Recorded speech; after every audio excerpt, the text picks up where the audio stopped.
The Gospel according to John 9 1-41. As Jesus passed by, he saw a man blind from birth. His disciples asked him, "Rabbi, who sinned, this man or his parents, that he was born blind?"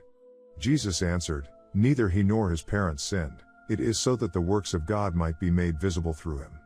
We have to do the works of the one who sent me while it is day. Night is coming when no one can work. While I am in the world, I am the light of the world." When he had said this, he spat on the ground and made clay with the saliva, and smeared the clay on his eyes, and said to him, "Go wash in the pool of Siloam," which means sent. So he went and washed, and came back able to see.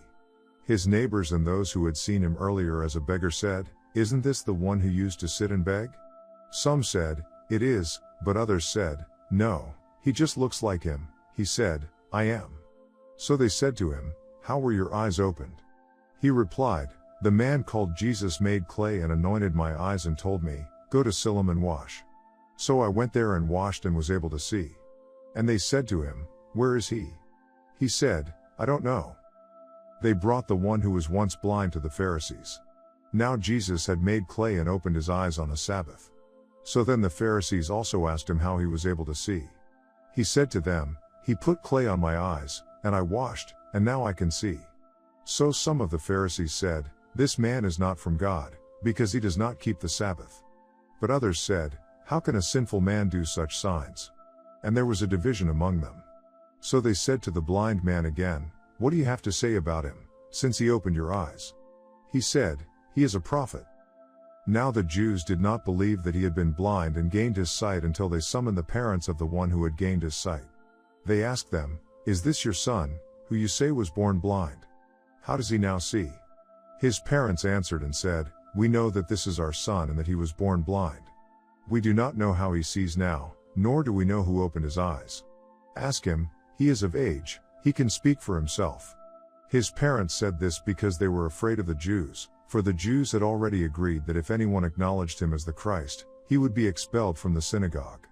For this reason his parents said, "He is of age, question him." So a second time they called the man who had been blind and said to him, "Give God the praise. We know that this man is a sinner." He replied, "If he is a sinner, I do not know. One thing I do know is that I was blind and now I see."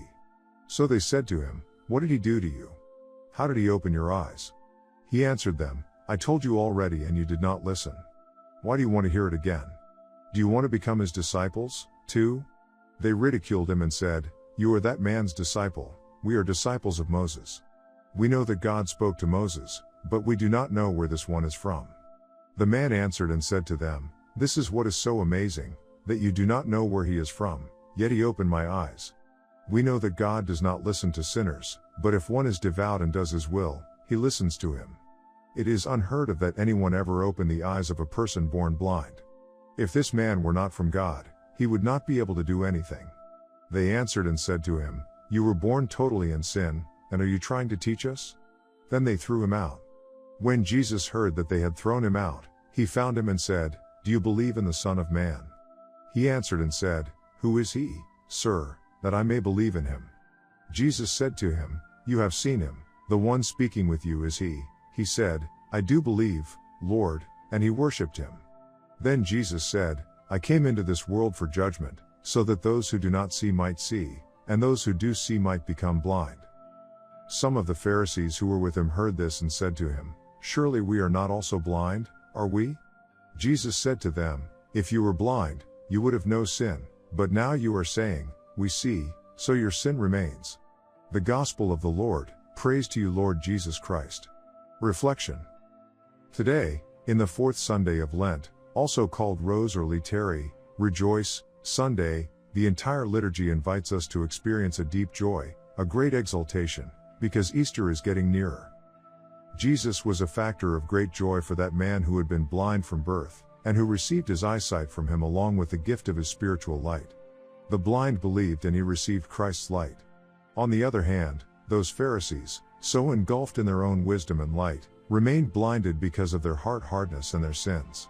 In fact, the Jews did not believe that he had been blind and gained his sight, John 9:18. How essential it is Christ's light to see reality in its right true dimension. Without the light of faith we would be almost blind. We have been bestowed with Christ's light and we need our life to go on being enlightened by this light. Even more so, this light must flare in the sanctity of life so that it may appeal to those who are still unaware of it. All this means conversion and personal growth in charity, especially in this time of Lent and in this final stage. Saint Leo the Great exhorts us, although it is always good to exercise ourselves in the virtue of charity, these days of Lent invite us to, in a more urgent manner. One unique thing can move us away from the light and joy Jesus Christ gives us, and this is sin, trying to live far from the Lord's light. Unfortunately, many, at times, even ourselves go deeply into this dark and gloomy road until losing the light and peace. Out of his own experience, St. Augustine claimed that there is nothing unhappier than the happiness of those who sin.